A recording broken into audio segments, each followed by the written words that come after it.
So people are just so scared to get hurt, Spence, and it's valid. It's valid. I agree. But then it's also,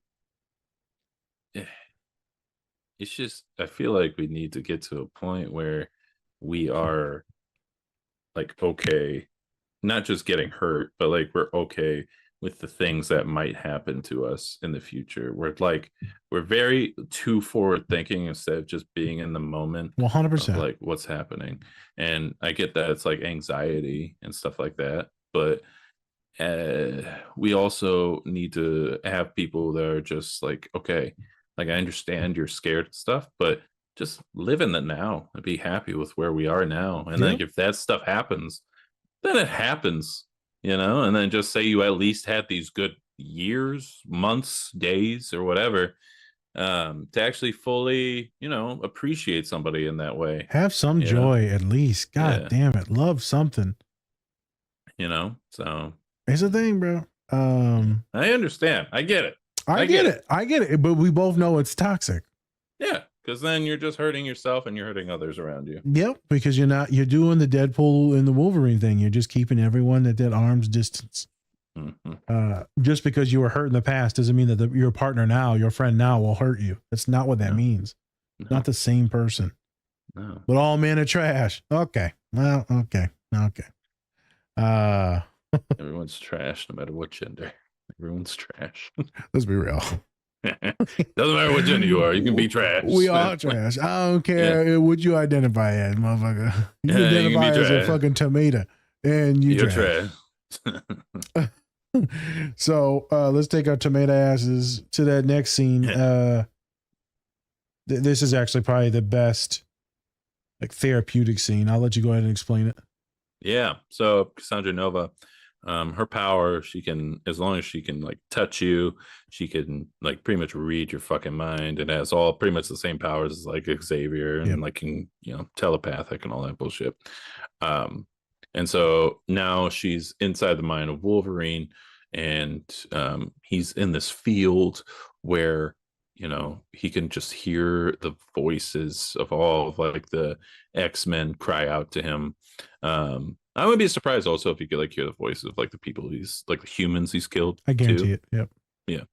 And then and then the fact that he's a war veteran too, you probably hear those, like all those lives and voices that before. Well, Logan, in the movie Logan, that's all he heard. Remember, he said, I've killed so many people. He was going to commit suicide in that movie because he was sick of living like this. Yeah, with a silver bullet. Yep. And then his little girl like saw it, and she's like, what the fuck is this? Yeah. And so fast forward to this, he's hearing all the voices. Yep. Yeah, hearing all the voices, and then she's pretty much telling him like, oh, you've been through so much. I can silence those voices for you. Man. I can do it. All you just need really manipulating him. You just need that good white woman, Spence. That's all it's about. I'll go a white British woman. You just need a white one, all therapists. I'm gonna feed you beans. That's all I fucking eat. Spot tea. Spot tea with some beans in it. Why would there be beans in it? Because that's all they fucking eat. Anything they eat, they're just like, let's put beans in it. Break some beans. Are you in World War II still? What the fuck? Oh my God. Jesus. You like, we got it. Tacos and beans. Like, all right. I got it. Fix your teeth, goddamn. Blimey. But then, and then this is also the first time he's actually admitted to killing humans as well. So, lots of like omissions from Wolverine in this movie. A lot of tea. Yeah, let's say. But yeah, and so now she's trying to manipulate him into actually like being on her side, because Wolverines are very few, far between of where she's from. And so she's really trying to make sure like, oh, I got this, like he's mine now. And then, then they pull the old switcheroo and be like, gotcha, bitch. Talk to her. Yeah. I would need to bring up her name. I know. I know. Like an asshole white woman. They're all trash. Yeah. I was talking to a black couple today, and I said something about, what you need is you should have got a white woman. And she looked at me and she's like, no. It was hilarious. I was like, I don't like him either. I was just checking to see.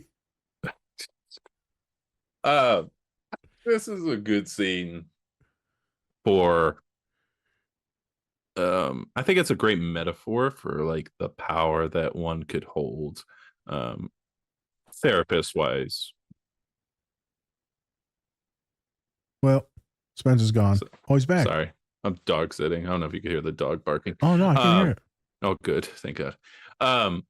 But it's a good metaphor for I think therapists who are in that position of their clients, right? They can tell them, they can give them all these, they can give them promises of what's to come, right? Like I think those are, I don't think those are good therapists that can promise you results into what's going to happen with you. I think a good therapist tells you that this is going to be a lot of work on your end, and you can do these things, but you have to put in the work to do so. It's not just going to go away with a snap of a finger. It's going to be a process that can take a long time if it needs to be, depending on who you are.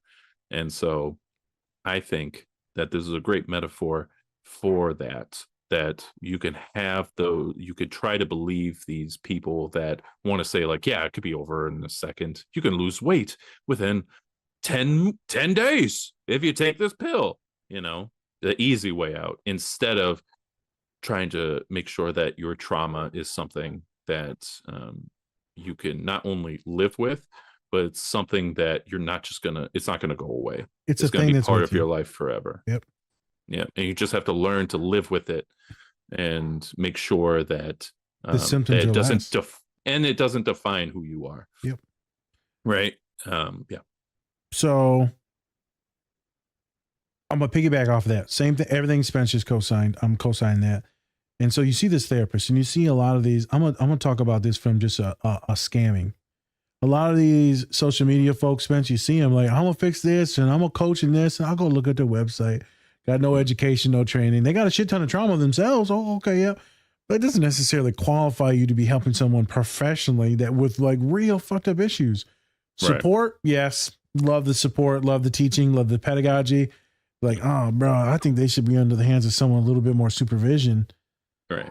And so it gets really scary, and you get a lot of neurodivergent folks that get hustled and scammed of these like things on influence on these things on the internet. It scares me. And it's mostly, yeah. I'm gonna be real with you, white women selling it. Yeah. Preying on other like white women. And I'm like, girl, yeah. Now I'm not saying you got to go to a dude, not saying that at all. I'm just saying, you know, let's see some credentials, some experience, some resume. Yeah. I love a good lived experience. I teach a lot from lived experience. Oh yeah. And so I think that's cool how she does she finger blasts his head. They gave her like prosthetic fingers to make her fingers longer too. Oh, that's why you go. Her fingers look freakishly long. I was like, what the fuck? Those are real fingers? Like, no, they're prosthetics. Got it. So yeah, she's over there finger banging people. As soon as she shoved them in people's eyes and face, I'm like, she banging it. Damn, girl. Yeah, you all up in it. God, handies all day. But